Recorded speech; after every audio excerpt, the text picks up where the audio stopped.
اللہ تبارک و تعالی نے بعض چیزوں کو، بعض دنوں کو، بعض وقتوں کو، بعض مہینوں کو اپنی رحمت سے فضیلت عطا فرمائی ہے۔ اللہ تبارک و تعالی کے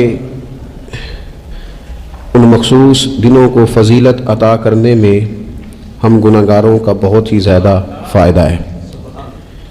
جب کچھ چیزیں فضیلت معاب ہو جاتی ہیں، ان کی عظمت بڑھ جاتی ہے، تو اللہ کے بندوں کو کم وقت میں زیادہ نفع کمانے کا موقع نصیب آتا ہے۔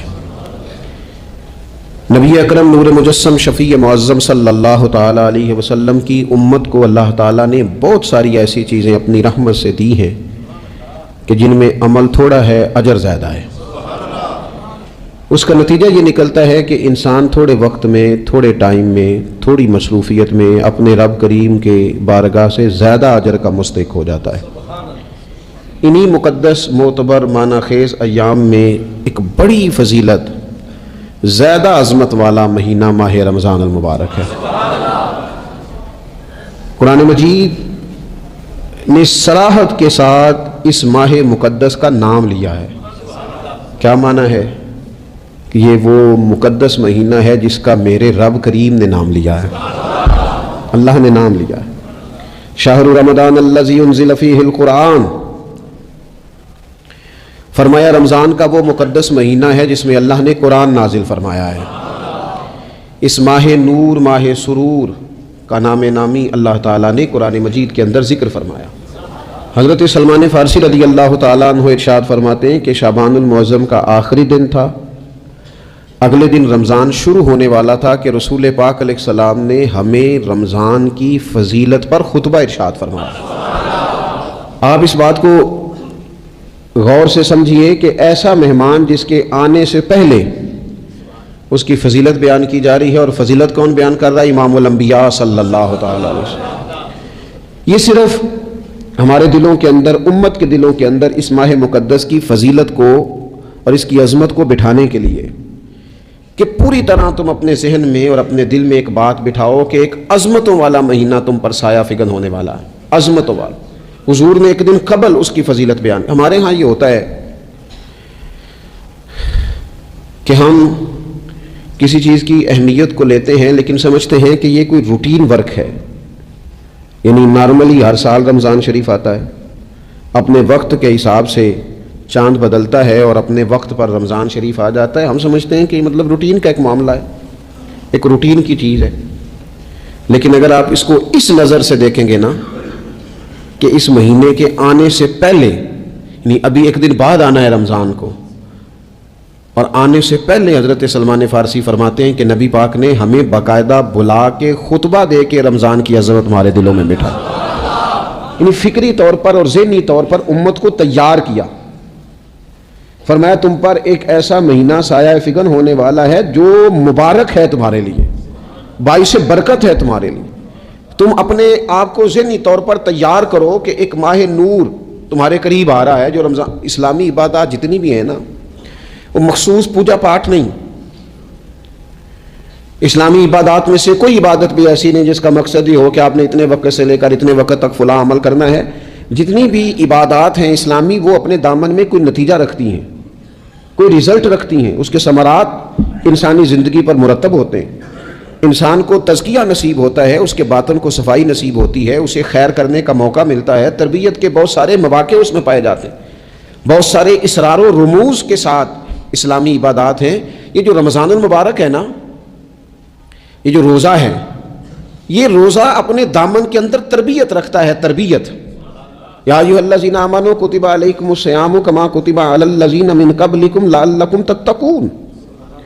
اے ایمان والو، تم پر روزے فرض کیے گئے جیسا کہ تم سے پہلے لوگوں پر بھی فرض کیے گئے تھے تاکہ تم تقوی اختیار کرو۔ روزہ تمہیں پرہیزگار بنائے گا، تمہارے اندر سے جو نفسانی چیزیں ہوں گی انہیں نکالے گا، اور اللہ تبارک و تعالیٰ کی طرف تمہارے دل کا رجحان ہوگا، تمہاری روح کا رجحان ہوگا، تمہیں تزکیہ دے گا۔ روزہ انسان کی تربیت کرتا ہے، انسان کو روزہ ذہنی طور پر تیار کرتا ہے کہ اللہ کے حکم کے مطابق کھانا ہے، اللہ کے حکم کے مطابق پینا ہے، سب سے بڑا مسئلہ اس دور کا رزق حلال کا حصول ہے اور حرام سے اجتناب ہے. تو روزہ ہمیں یہ سبق پڑھاتا ہے کہ ہم وہی کھائیں گے اور اسی وقت کھائیں گے جو کھانے کا ہمیں ہمارے رب نے حکم ارشاد فرمایا ہے، اور جسے اللہ رسول منع کر دیں گے جتنی مرضی چمک دمک اپنے دامن میں رکھے، جتنی مرضی، لیکن ہم وہی لیں گے جو ہمارے لیے جائز ہے. آپ غور فرمائیے، روزہ لعلکم تتقون، روزہ تمہیں پرہیزگار کرتا ہے. بہت سارے لوگ ایک بات کرتے ہیں کہ عادتیں نہیں بدلی جاتی. یار کوشش کرتا ہوں لیکن میری عادت نہیں تبدیل ہوتی. میں آپ کو ایک رائے دینے لگا ہوں، مشورہ دینے لگا ہوں. میں آپ سے یہ عرض کرنے لگا ہوں کہ موقع آیا ہے رمضان شریف کا. رمضان میں نا بندہ روٹین میں اپنی عادتیں بدلتا ہے. کسی کو سویرے 7 بجے کھانے کی عادت ہے، کسی کو 9 بجے کھانے کی عادت ہے، کوئی صبح ناشتہ نہیں کرتا، دوپہر میں ہی کھاتا ہے. لیکن رمضان آیا تو عادت بدل گئی. 7 بجے والا بھی نہیں کھا رہا، 9 بجے والا بھی نہیں کھا رہا، دوپہر والا بھی نہیں کھا رہا، سارے سحری میں کھا رہے ہیں.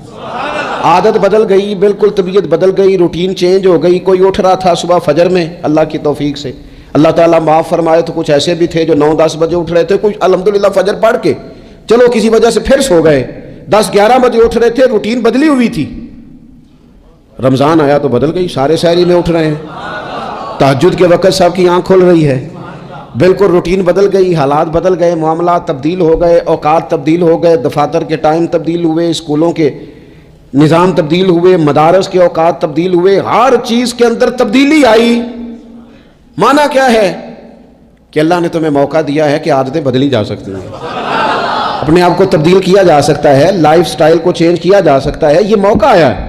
ایک مہینہ ہے پورا، 2-3 دن 4 دن آپ کی روٹین بگڑ جائے نا سونے کی، یعنی روٹین سے ہٹ کے آپ سونا جاگنا شروع کر دیں تو پھر وہی روٹین بن جاتی ہے.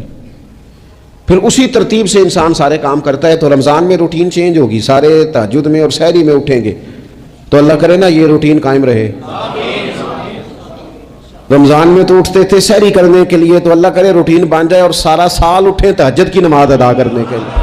اللہ کرے روٹین بن جائے، چیزیں تبدیل ہو جائیں. وہ لوگ جن کو ڈاکٹر کہہ رہے تھے کہ دوائی بھی کھانی ہے اور پرہیز بھی کرنا ہے، تو وہ کہہ رہے تھے جی دوائی کھانا تو آسان ہے، پرہیز کرنا مشکل ہے. تو بدلنے لگی ہے نا روٹین، آ گیا نا رمضان، پرہیز کا ٹائم شروع ہو گیا. لہذا بہترین فائدہ یہ ہوگا کہ رمضان میں پرہیز ہوگی. ڈائٹ پلان بالکل بنایا جا سکتا ہے، اس میں چیزوں کو بالکل مرتب کیا جا سکتا ہے. تو رمضان شریف کے آنے سے پہلے ذہنی طور پر اپنی عادات کی تبدیلی کا پروگرام بنائیں. عادتیں بدل جایا کرتی ہیں. رسول کریم دنیا میں آئے وَيُزَكِّيكُمْ، حضور تزکیہ کرنے تو آئے ہیں، عادتیں بدلنے تو تشریف لائے ہیں. نبی پاک نے صفائی ستھرائی کر دی، ساری ناپاک چیزوں کو نکال دیا. تو روٹین دیکھیں کہ رمضان میں تقوی کے حصول کے لیے اپنی عادات کو تبدیل کرنا ہے، اور اس کے لیے ذہنی طور پر اپنے آپ کو تیار کریں. وہ جو کہتے ہیں بچے سویرے نہیں اٹھتے، وہ روٹین بنا لیں. یہ موقع آیا ہے، ابھی سے ارادہ کر لیں کہ جناب ہم نے اس ترتیب سے اپنے گھر کو، ماحول کو، بچوں کو اس ترتیب سے ہم نے مرتب کرنا ہے چیزوں کو. یہ آپ ارادہ کریں، اللہ تعالیٰ مدد فرمائے گا. رمضان المبارک کی جو خاص فضیلت ہے، اس خاص فضیلت کو رمضان آنے سے پہلے ذہن میں بٹھا لیں، اور رمضان المبارک پورے کا پورا اس ذوق سے گزاریں کہ ذہن میں بات موجود ہو، ذہن میں، کہ دراصل رمضان کیا ہے. اللہ کے پیارے رسول صلی اللہ تعالیٰ علیہ وسلم نے فرمایا، اے لوگو تم پر ایک عظیم المرتبت مہینہ سایہ فکن ہو رہا ہے. حضور فرماتے ہیں شہر مبارک، فرمایا یہ بڑا برکت والا مہینہ ہے، یہ برکتیں لے کے آیا ہے، یہ رحمتیں لے کے آیا ہے، یہ اپنے ساتھ عنایات لے کے آیا. اور نبی اکرم صلی اللہ تعالیٰ علیہ وآلہ وسلم نے فرمایا جو بندہ بھی قرب الہی کی نیت سے رمضان میں نیکی کا طلبگار ہوگا، فرمایا وہ اگر نفل نیکی کرے گا نا تو اللہ تعالیٰ اسے فرض کے برابر ثواب عطا فرمائے گا. اور حضور علیہ الصلوۃ والسلام فرماتے ہیں جو اس مہینے میں ایک فرض ادا کرے گا اللہ 70 فرضوں کے برابر اجر عطا کرے گا. اپنے ذہن میں ایک بات بٹھائی جائے، ذہن میں یہ بات بٹھائی جائے کہ یہ نا برکت والا مہینہ ہے، اس میں میرا ثواب بڑا ضربوں کے ساتھ آگے بڑھے گا. ایک ذہن بنایا جائے اور پھر ثواب اکٹھا کرنا شروع کر دیا جائے. پھر وہ ترتیب بنا لی جائے، کاروباری نہیں، روحانی ترتیب، کاروباری نہیں، یعنی نئے سے نئے سٹال نہ تیار کیے جائیں. مہنگائی کیسے کرنی ہے اور کس طرح کر کے کن چیزوں کی آج کل مانگ ہوگی، کس ترتیب سے سودا پہلے ہی خریدنا ہے، مہنگا کیسے کرنا ہے، اللہ معاف کرے مصنوعی قلت کیسے پیدا کرنی ہے، کمائی کیسے کرنی ہے۔ رمضان کے اندر جناب لوگ ساری ترتیب لگا کے ساری، میرے ایک دوست ہیں میڈیکل کے شعبے سے وابستہ ہیں، تو مجھے کہنے لگے کہ ڈاکٹر بھی اپنی روٹین بدلتے ہیں اور معدے والی ساری دوائیاں بھی اکٹھی کر لیتے ہیں کیونکہ رمضان آنے والا ہے، یہ زیادہ لوگ استعمال کریں گے۔ تو وہ ماحول نہ پیدا کریں کہ ہر چیز دنیا داری ہو جائے، ہر چیز دنیا داری نہیں، ہر چیز کو ایک نیا روپ دے دیا جائے اور نیا سے نیا مال کمانے کا سلیقہ بنایا جائے۔ میں اکثر کہا کرتا ہوں کہ رمضان تو اس لیے تھا نا کہ اس میں کم کھانا ہے، تھوڑا کھانا ہے، لیکن اگر بندہ کہے کہ میں نے صبح کا چونکہ کھایا نہیں لہذا اب شام کو اتنا کھانا ہے کہ ہفتے سے پہلے ڈاکٹر کے پاس بھی جانا ہے، میں نے وہ سارا پوری کرنی ہے روٹین، تو پھر وہ مقصد کو نہیں نہ سمجھا، پھر اس نے اس خوبصورتی کو نہیں پایا جو خوبصورتی اس کو دین دینا چاہتا تھا۔ ایک تو رمضان کی فضیلت کو سمجھنا ہے، اور پھر جب ہم روزہ دار ہیں، ہم نے روزہ رکھا ہوا ہے، تو نبی پاک علیہ السلام نے خود اس مفہوم کو کھول کے بیان کیا، فرمایا جس بندے نے جھوٹ نہیں چھوڑا، گناہ نہیں چھوڑا، گویا غیبت نہیں چھوڑی، بدی نہیں چھوڑی، تو اللہ کے محبوب علیہ الصلوۃ والسلام فرماتے ہیں پھر اللہ تعالیٰ کو اس کے بھوکا پیاسا رہنے کی تو کوئی ضرورت نہیں، کیونکہ لعلکم تتقون، تقوی اختیار کرنا تو روزے کا مقصد تھا۔ اور اگر اس نے وہ بات کو سمجھا ہی نہیں، استاد کے لیے صرف استاد ہو جانا ہی ضروری نہیں، اس کو پھر اپنے منصب کا لحاظ کرنا بھی ضروری ہے کہ میں استاد ہوں۔ والد کا صرف والد ہو جانا ہی کمال نہیں، اس کو پھر اس منصب کے تقاضوں کو بھی سمجھنا چاہیے کہ اب میں ایک باپ ہوں، اب میں روٹین میں وہ آزاد نہیں ہوں کہ جہاں میرا جی چاہے گا جاؤں گا، جہاں میری طبیعت چاہے گی میں کھاؤں گا، جہاں میرا دل کرے گا میں وہ کام کروں گا۔ اب آپ سرپرست ہیں، سربراہ ہیں۔ انسان دیکھیں نا، ایک شخص ہے وہ عالم ہے، اب علم پڑھ لینا صرف کمال نہیں، وہ اپنے منصب کو بھی تو سمجھے نا، اس منصب کے وقار کو، اس کے لحاظ کو بھی تو سمجھے نا۔ ایک آدمی اگر عمر رسیدہ ہے، بڑا ہے، بزرگ ہے، اور وہ چاہتا ہے کہ میری بزرگی کی وجہ سے میرا اکرام کیا جائے، تو اسے اپنے منصب کا بھی لحاظ کرنا پڑے گا۔ اس کو حضرت سعدی فرمایا کرتے تھے میں نے 18 سال کے بزرگ دیکھے اور میں نے 75 سال کے بچے دیکھے۔ حضور کیا مطلب؟ فرمانے لگے عمر ہو گئی لیکن اپنے منصب کا خیال نہ کیا، عادات بچوں والی رہی۔ اور فرماتے میں نے ایسے لوگ دیکھے جن کو شروع وقت میں ہی اللہ والوں کی صحبت نصیب آئی، تو وہ جو بزرگی ہے وہ پھر عمر کی وجہ سے نہیں ملی، وہ اللہ نے علم اور عمل کی وجہ سے عطا فرما دی۔ تو اپنے منصب کا لحاظ کرنا کہ میرا یہ منصب ہے۔ اسی طرح جب ہم نے روزہ رکھا ہوا ہوگا نا، تو پھر ہم نے اس منصب کا بھی لحاظ کرنا ہے کہ میں روزے دار ہوں، پھر خالی بھوکے پیاسا نہیں رہنا۔ رسول پاک صلی اللہ تعالی علیہ وآلہ وسلم نے پتہ روزے دار کی فضیلت کیا بیان فرمائی؟ اللہ کے محبوب صلی اللہ تعالی علیہ وسلم فرماتے ہیں کہ رب فرماتا ہے ابن آدم کا ہر عمل اس کے لیے ہے، روزہ میرے لیے، اور فرمایا میں خود جزا دوں گا روزے کی، میں خود جزا دوں گا روزے کی۔ اور حضور فرماتے ہیں روزہ ڈھال ہے، جو شخص روزہ دار ہو وہ بےہودگی سے، فحش گوئی سے اجتناب کرے۔ اور اللہ کے محبوب صلی اللہ تعالی علیہ وسلم فرماتے ہیں اگر کوئی شخص اسے گالی دے، اگر کوئی شخص اس سے جھگڑا کرنا چاہے تو پتہ کیا جواب دے؟ اسے کہے بھئی میں روزے دار ہوں، میرے منصب کا تقاضا نہیں کہ میں تیرے ساتھ الجھوں۔ اور رسول پاک صلی اللہ علیہ وسلم فرمانے لگے اوہو اتنی بڑی بات۔ حضور فرمانے لگے، یہ صحیح مسلم کے لفظ ہیں، کریم محبوب فرمانے لگے مجھے اس رب کی عزت کی قسم جس کے قبضے میں محمد عربی صلی اللہ علیہ وسلم کی جان ہے، حضور فرماتے ہیں روزہ دار کے منہ کی خوشبو اللہ تعالیٰ کے نزدیک قیامت کے دن مشک کی خوشبو سے بھی زیادہ وقت والی ہوگی۔ اس کے منہ سے جو خوشبو آتی ہے قیامت میں مشک پیچھے رہ جائے گا، اور رب کی بارگاہ میں صرف روزہ دار کے منہ سے، اگر تیرے منہ کی خوشبو رب کو اتنی پسند ہے تو تجھے بھی تو اپنے منصب کا خیال ہونا چاہیے کہ میں نے روزہ رکھا ہوا ہے، میں روزہ دار ہوں۔ اور میرے نبی پاک علیہ السلام کے یہ دو لفظ ہیں نا، وہ صوفیاء ہیں نا، اللہ کے نیک بندے جو ساری زندگی تڑپتے رہے کہ کبھی یہ حقیقت منتظر نظر آنا لباس مجاز میں، کبھی مالک ایک دفعہ کبھی تیرا جلوہ ملے، کبھی یہ حقیقت منتظر نظر آنا لباس مجاز میں، لاکھوں سجدے تڑپ رہے ہیں میری جبین نیاز میں، اور جو ساری زندگی کہتے رہے کہ ہم تو عمر دراز مانگ کے لائے تھے 4 دن، 2 آرزو میں کٹ گئے، 2 انتظار میں، کہ دیکھو انہیں انعام ملنے لگا ہے۔ جو اس کی راہ کے سوالی تھے، جو اس کے رستے کے مسافر تھے، جو اسے پانا چاہتے تھے، جو اس کی دید کرنا چاہتے تھے، جو اسے ملنا چاہتے تھے، میرے رسول پاک علیہ السلام نے فرمایا روزہ دار کو 2 خوشیاں ملیں گی۔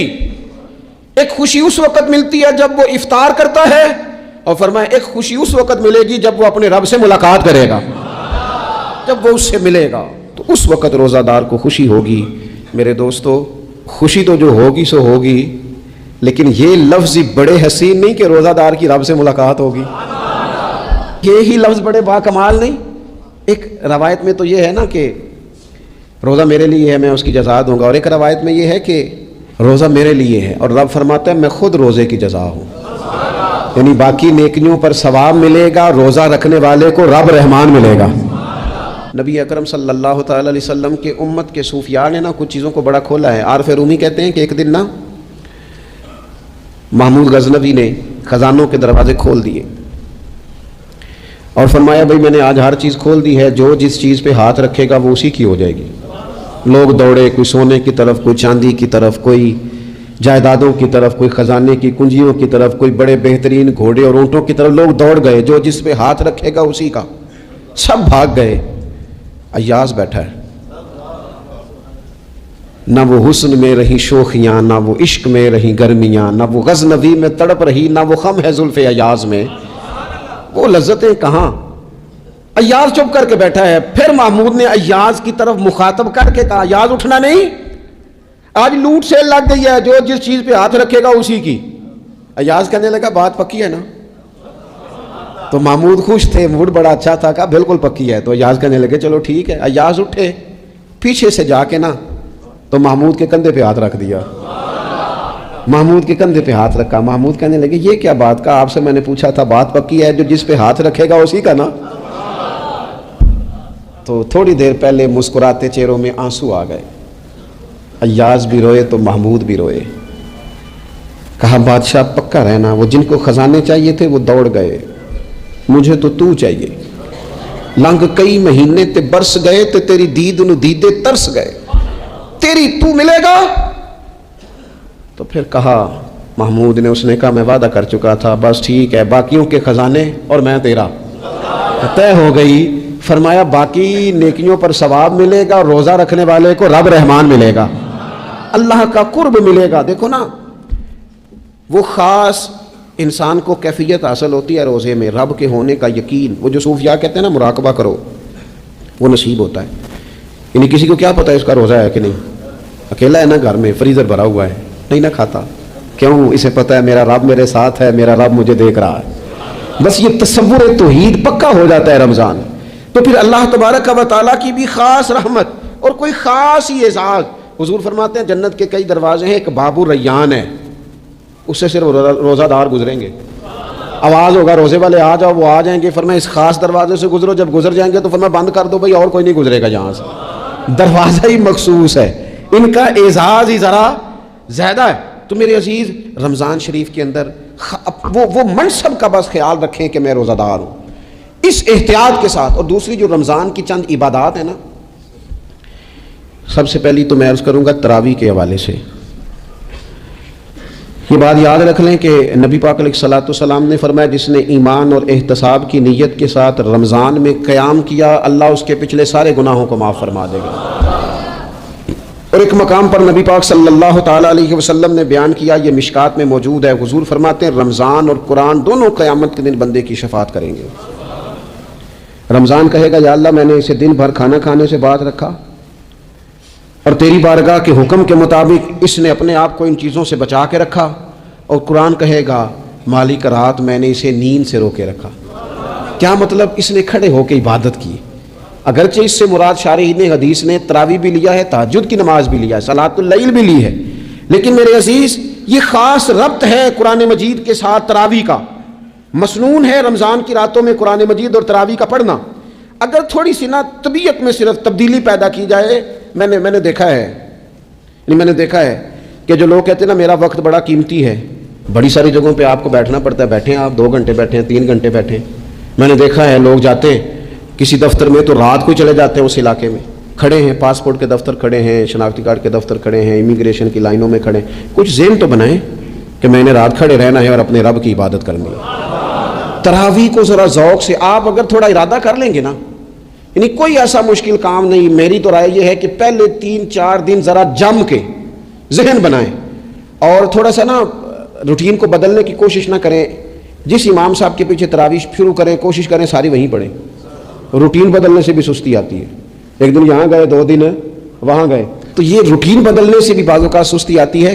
کوشش کریں ایک جگہ پہ قرآن شریف سننا شروع کریں اور پھر پورا قرآن مجید وہیں پہ سنیں اور تھوڑا ذہن بنائیں. میں نے دیکھا ہے ہمارے استاد صاحب اس طرح کیا کرتے تھے کہ بہت تھوڑا کھانا افطاری کے وقت تھوڑا، اور ان سے کہا جاتا آپ بزرگ آدمی ہیں اتنا کم کھانا کیسے نظام چلے گا؟ تو فرماتے تھے میں 1 چپاتی اور آدھی چپاتی کھا لوں گا لیکن تراویح کے بعد. اب اگر زیادہ کھانا کھاؤں گا تو طبیعت میں سستی آئے گی، میرے لیے کھڑا ہونا مشکل ہو جائے. سادہ سا کھانے کے ساتھ افطاری کی جائے گی.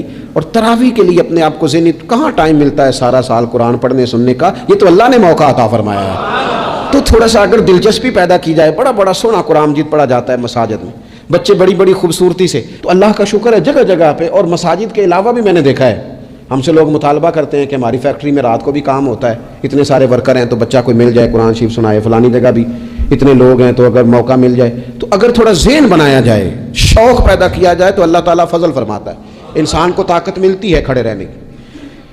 ایک تو تراویح، روزہ، تراویح، اور تیسری بات ہے سحر اور افطار. یہ جو سحری اور افطار، یہودی جو تھے نا وہ سحری نہیں کرتے تھے، سحری کا نام و نشان نہیں تھا، روزہ رکھتے سحری نہیں کرتے. تو نبی پاک صلی اللہ تعالیٰ علیہ وسلم نے فرمایا ہمارے اور یہودیوں کے درمیان فرق ہی سحری کا ہے. اور نبی پاک صلی اللہ تعالیٰ علیہ وآلہ وسلم نے فرمایا سحری کھایا کرو، سحری کھانے میں برکت ہے. اور اگلی بات سننی آپ نے تو خوش ہو جانا ہے، سحری کو معمولی نہ سمجھے، سحری کرنا عبادت ہے. ہاں آپ مت سمجھیں کہ میں روٹی کھا رہا ہوں، یہ تو میرے سامنے دہی رکھا ہوا ہے، یہ تو سالن رکھا ہوا ہے، یہ تو اچار رکھا ہے، تو چپاتیاں رکھی ہیں. سحری کھانا عبادت ہے. آپ صبح اٹھے، آپ کی تو روٹین ہی اور تھی، تو 7 بجے کھاتے تھے، 9 بجے کھاتے تھے. یہ جو آپ صبح کھا رہے ہیں اٹھ کے سحری میں، اپنی مرضی سے تھوڑی کھا رہے ہیں، یہ تو کسی کے کہنے سے کھا رہے ہیں، یہ تو کسی کے بٹھائے بیٹھے ہیں. یہ جو سحری کا لنگر ہے یہ رب رسول کی رحمت کے ساتھ عطا ہوتا ہے، یہ کرم ہے، یہ اللہ رسول کے بٹھائے بیٹھے. کیا میرے رسول پاک صلی اللہ تعالیٰ علیہ وآلہ وسلم نے بات کھولی ہے، ترغیب و ترہیب میں حدیث ہے. اللہ کرے یہ کبھی چسکا لگ جائے، یہ والا مزہ آ جائے تو پھر تو گھر میں دسترخوان نہیں بچھا ہوا ہوگا، پھر تو رنگ ہی کوئی اور ہوگا. حضور فرماتے ہیں اللہ تعالیٰ اور اس کے فرشتے سحری کھانے والوں پر رحمتوں کا نزول فرماتے ہیں. کھائی روٹی جا رہی ہے، پکا ہوا کھانا ہے، لیکن حضور فرماتے ہیں رب بھی رحمتیں فرما رہا ہے اور اللہ کے حکم سے فرشتے بھی رحمتوں کا نزول کر رہے ہیں سحری کھانے والوں پر. تو خوب توجہ سے، ذوق سے، شوق سے. اور پھر جو افطار کا معاملہ ہے، حضور فرماتے ہیں جب روزہ کھولنے والا روزہ کھولتا ہے تو جو دعا مانگتا ہے رب قبول فرما لیتا ہے. یعنی افطار کا وقت ایسا ٹائم ہے جو دعاؤں کی قبولیت کا وقت ہے. افطار کرنا بھی ہے، کرانا بھی ہے. مہنگائی ذرا عروج پہ چلی گئی ہے، میں بار بار کہتا ہوں. مجھ سے نا لوگ دعا کے لیے مجھے کہتے کہتے اپنے کئی دکھ بتا دیتے ہیں. تھوڑا سا نا افطاریاں مہربانی فرمائیے گا سیاسی نہ کیجیے گا. وہ جن سے مال لیتے ہیں، وہ جن کو مال دیتے ہیں، وہ جن سے ووٹ لینے ہیں، وہ جنہوں نے ووٹ لینے ہیں، اس بنیاد پر سحر افطار کے بندوبست نہ کریں رضائے الہی کے لیے. میرے محبوب فرماتے ہیں جس نے رب کی رضا کے لیے کسی کو افطار کرایا، جتنا ثواب اللہ روزہ رکھنے والے کو دے گا اتنا افطار کرانے والے کو بھی عطا کرے. اور ایک حدیث تو آپ پڑھیں گے تو جھوم جائیں گے، سنیں گے تو خوش ہو جائیں گے. المعجم الکبیر میں موجود ہے. نبی پاک علیہ السلام فرماتے ہیں جس نے حلال کھانے اور حلال پانی سے کسی کا روزہ افطار کرایا نا، ذرا دیکھنا غریبوں کے گھروں کو جھانکنا، ذرا اپنے عزیزوں میں ایک نظر دوڑا لینا، ذرا رمضان کی نیت کر کے رمضان سے پہلے ہی غرباء تک راشن پہنچا دینا، ان کی فکر دور ہو جائے. وہ پہلی شام ہی اپنے بچوں کے ساتھ آسودہ حال ہو کے بیٹھے. دیکھ لینا یہ نہ ہو کہ ایک بھائی کھول کے کھا رہا ہو اور دوسرے کے بچے منتظر ہوں کہ آج سحر افطار میں کیا کرنا ہے. اپنے گلی محلے میں دیکھ لینا، ہم اس رسول کے ماننے والے ہیں جنہوں نے فرمایا میں اسے مومن ہی نہیں جانتا جو پیٹ بھر کے کھائے اور اس کا ہمسایہ بھوکا رہ جائے۔ تھوڑا سا اپنے ارد گرد نظر ڈال لینا، المعجم الکبیر میں حدیث موجود ہے، اللہ کے پیارے رسول صلی اللہ تعالیٰ علیہ وسلم نے فرمایا جس نے حلال پانی سے حلال روٹی سے کسی کا روزہ افطار کرایا تو فرمایا فرشتے اس بندے کے لیے رمضان کے دنوں میں، رمضان کی گھڑیوں میں دعا کرتے ہیں، اور جناب جبریل امین اس کے لیے شب قدر کی رات دعا کرتے ہیں۔ حضرت جبریل شب قدر میں دعا کریں گے خاص رات، یا اللہ اس بندے پر فضل فرما، اس نے تو غریب آدمی کو افطار کرا۔ یہ ایک عبادت ہے، اس عبادت کا خیال کریں۔ پھر اعتکاف آئے گا، رمضان کے آخری 10 دنوں کا اعتکاف۔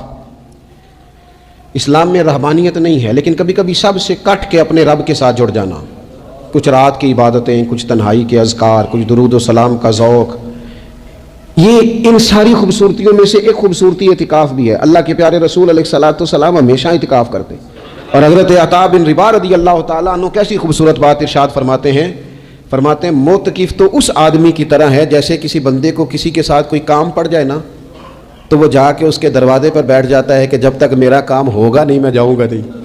فرماتے ہیں یہ اعتکاف والا بھی آ کے رب کریم کے گھر بیٹھ گیا ہے کہ جب تک تو معاف نہیں کرے گا میں جاؤں گا نہیں، جب تک تو بخشش نہیں کرے گا میں اس دروازے سے ہٹوں گا نہیں۔